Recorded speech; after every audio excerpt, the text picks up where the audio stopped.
coach, how you've been 3 weeks with the team right now. So, did you meet up the expectation that you hoped to with the team? Yeah, a little over 3 weeks now.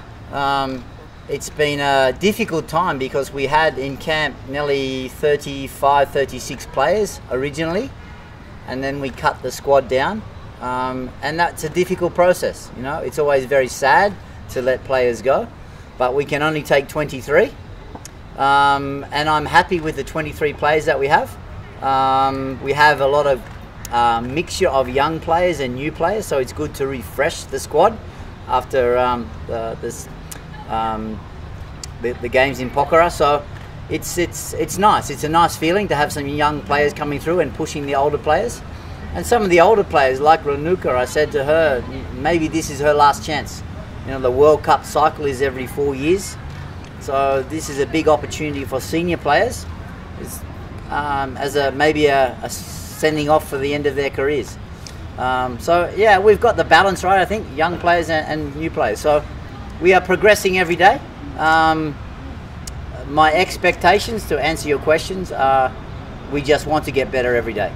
You know, of course we want to qualify for Asian Cup, but our focus is just getting better every day. So when you talk about getting better, the experienced players that we have is 26, 27. So we see the team is very young. So how do you see the future, like not just this Asian Cup, but the tournaments coming up? Yeah, I think if you look at the global trends in football, the game is becoming faster and more energetic, and I'm happy with the young players bringing that energy to the team. So we want to increase the tempo of our play, and to do that you need young, fit, healthy players that have a good appetite for the game, and that want to work hard. We've done a lot of physical work. Now that the squad is down to 23, we can start to focus on more of the tactical components, but the game is becoming faster, so we need to make sure we have plenty of energy in our team.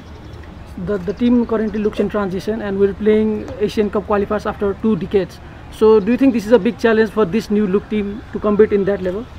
I think it's a challenge for any team. And in transition, you talked about transition, these are opportunities where we can capitalise on. While we had initially we were destined to play here, but because of the pandemic it's been moved to Uzbekistan. If you've seen the draw, we have the Philippines first game, and we only have 2 days rest before we play Hong Kong. It's also at 3 p.m, which we are not happy about. Uzbekistan at that time of year is 35, 36 degrees.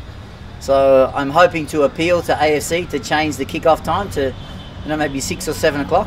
So it's a difficult challenge for us, whether we play Uzbekistan or here. But it's a great opportunity. Yeah, in transition, there are moments of opportunity, and we have to make sure we are ready. You've been in Nepal for a long time, so have you had any chances to look closer to the national team before you took on the duty? Yeah, I was in the final in Pokhara for the games, and there was some good signs. So we just have to get better at what we do. We've got a couple of games coming up. Today we will confirm whether we play India and Bangladesh or just Bangladesh. India have expressed an interest in coming here to play as well, so we're pursuing that.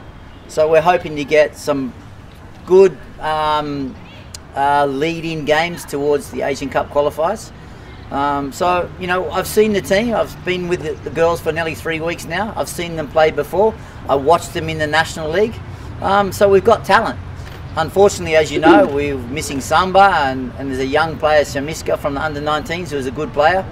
We've got Dipa and Hira coming back from injury. Renuka's been out with injury, and as you know, because of COVID, many of us have been in lockdown and not doing training. So it's a challenge. It's definitely a transition period.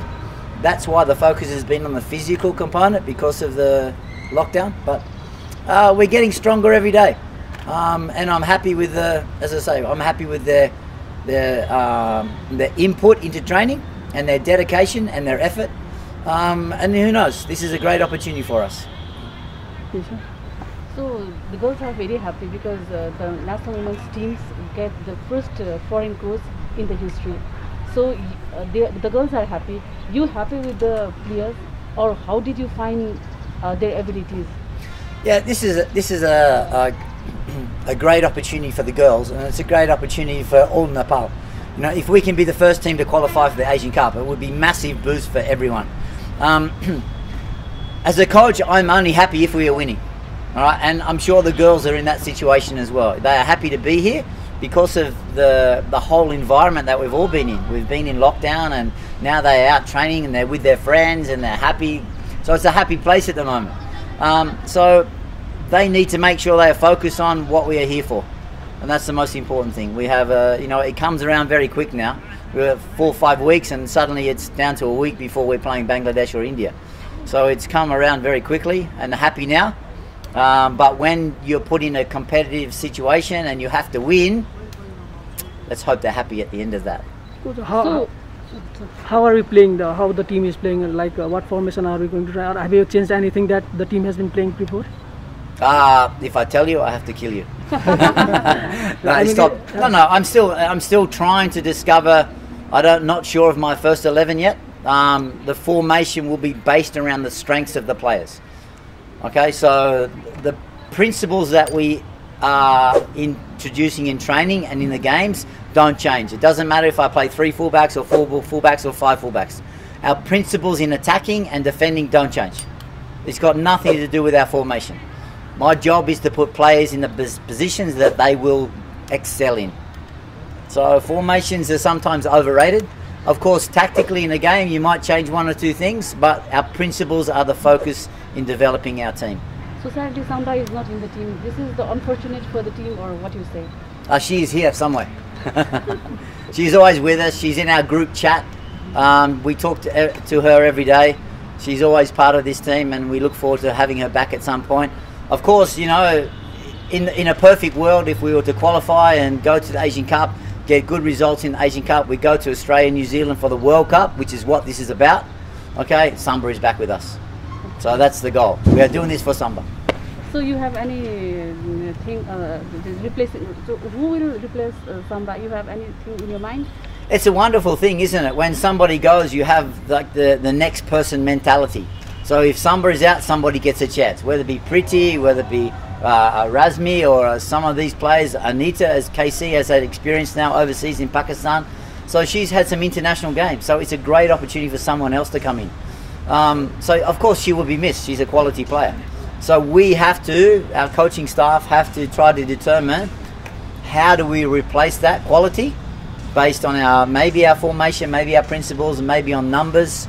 So yeah, it's a challenge, of course. But as I said, challenges, transition, these are great moments of opportunity.